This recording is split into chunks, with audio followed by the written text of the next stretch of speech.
It's the third thing that's gone wrong before lunch, and you can feel it climbing up your chest. But somewhere near you sits a person who just doesn't spiral. Not because nothing touches them, because they quietly run 5 habits nobody ever taught you. And near the end, I'll show you the one thread that makes all 5 actually work. Ever noticed what happens in your own body first? Someone cuts you off on the freeway. A passive-aggressive email lands in your inbox. Your jaw tightens. Your thoughts start drafting the furious reply. The whole day quietly tilts. There's a tiny gap between what happened and how you react. Calm people have learned to live inside that gap. Here's the part that surprises people. Calm isn't a personality you're simply born with or without. The unbothered ones aren't numb, and they didn't win some genetic lottery. They feel the same jolt of stress you feel. They've just built small routines around it. So the stress has somewhere to go, instead of piling up inside them. Think about the last time you watched someone like this stay steady. The meeting goes off the rails. The numbers are wrong. Everyone's voice climbs an octave. One person just leans back, breathes, and says, "Okay, what do we actually do now?" You assume they don't feel the pressure. They do. They've just trained themselves not to hand it the microphone. I'll walk you through all 5, one by one, with the small move each one hides.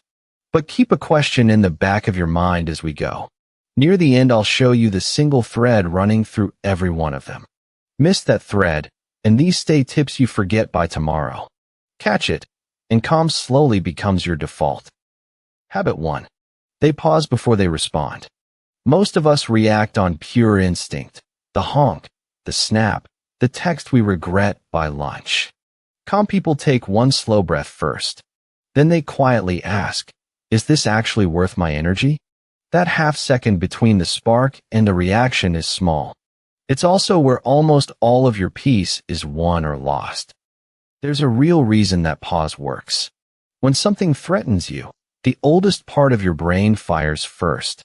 It reacts before the thinking part has even woken up. Left alone, it grabs the wheel. One breath is just enough time for the slower, wiser part of you to catch up and take it back. You're not suppressing the reaction. You're letting your better self arrive. Habit 2. They sort what they can control from what they can't. Have you ever burned a whole afternoon raging at traffic that can't even hear you? Calm people don't do that. They spend their energy only where it can actually change something. Everything outside that circle, they let float on past them, unanswered. This idea is older than any app. Thousands of years ago, the Stoics split the whole world into 2 piles. What is up to you, and what simply isn't? Picture 2 buckets sitting in front of you. Almost all of your suffering comes from pouring your energy into the wrong bucket, the one you were never holding the handle to. Habit 3, and it's the one people miss. They protect their inputs. Calm people are careful about what they let into their heads. The 2 a.m. doom scroll. The group chat that leaves them wired. The one coworker who hands them a bad mood like a package. Your calm is built partly from what you consume. So they quietly guard the door. Think about the last time a single notification hijacked your whole mood. Your attention is a small house you live inside. Every headline, every notification, every bit of secondhand drama is someone walking in and rearranging your furniture. You'd never let a stranger do that to your living room. Calm people simply decide, on purpose, who and what gets a key to the front door. Habit 4. They don't argue with reality. When something bad has already happened, they don't exhaust themselves insisting it shouldn't have. They accept what is first, then deal with it. That's not weakness or giving up. It's refusing to suffer twice. Once for the thing itself, and again for the story that it wasn't supposed to happen. Have you ever noticed how often you do that second one? The traffic jam lasts 20 minutes, but your anger about it lasts 2 hours. The mistake took a second, but the replaying of it takes a week. Calm people feel the first hit like everyone else does. They just refuse to keep pressing the bruise long after the moment has passed. Habit 5. The quiet foundation underneath all of it. They take care of the basics.